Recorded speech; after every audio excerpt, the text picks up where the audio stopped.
My name is Alex, and I'm a cell manager at Janicki. The product that we are working on in my cell is an assembly for a rocket. Some of my day-to-day tasks are getting early in the morning and checking schedule.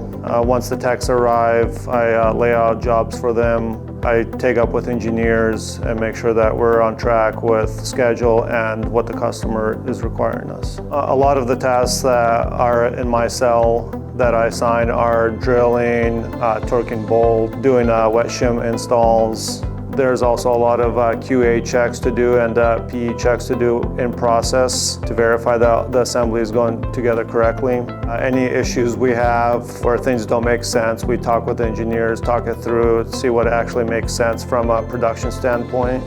In my role, attention to detail is very important. We have customer requirements that we need to follow, and also these parts will go into space. I typically finish out my day seeing where we are schedule-wise, make sure that all the tasks that the techs were assigned were completed. One of my favorite parts of the job is seeing something get designed on paper and then go through the production process and actually have a flyaway part that's deliverable to the customer.